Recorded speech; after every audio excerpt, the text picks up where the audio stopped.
modules, import and export. React applications are divided into multiple files. Each component lives in its own file, so we need a way to share code between files. That's where import and export come in. We export a function or component from one file and import it into another file. This modular structure is how React apps stay organized.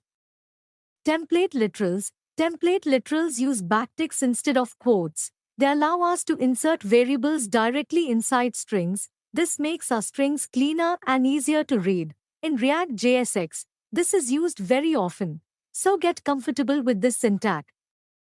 Promises and async await. Now let's talk about asynchronous JavaScript. Whenever we fetch data from an API, we don't get the result instantly. It takes time.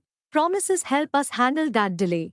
But modern JavaScript gives us something even better: async and await. Async await makes asynchronous code look like normal code. It's cleaner, easier to read, and easier to debug. In React, especially when working with APIs, you'll use async await all the time. Array methods, especially map. Now this is extremely important. The map function is heavily used in React. Map allows us to loop through arrays and transform each item. In React, we use map to render lists. Whenever you see a list of items on screen, behind the scenes, map is working. So if you master map, rendering dynamic UI becomes very easy. Now let's talk about useEffect. UseEffect allows us to run side effects inside a React component. Side effects include fetching data from an API, setting up event listeners, or running code after the component renders. By default, useEffect runs after every render. But we can control it using the dependency array. If the array is empty, it runs only once. If it contains variables, it runs when those variables change. In real-world React apps, useEffect is mainly used for API calls. So, mastering useEffect is essential for building real applications. Now let's talk about keys in React lists. Whenever we use map to render a list, React requires a key prop. A key is a unique identifier for each item. React uses keys to track changes in the list. If you don't provide a key, React shows a warning.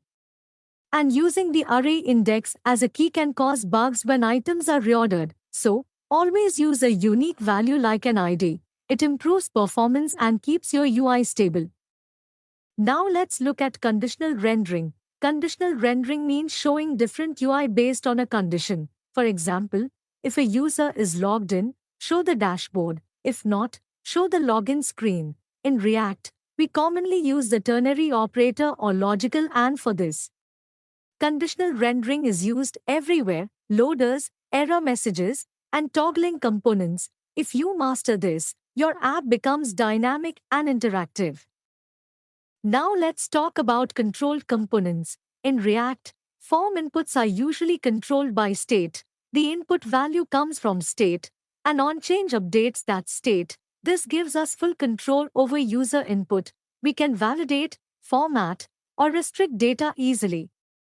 Almost every real-world React form uses controlled components, so understanding this concept is very important for building real applications.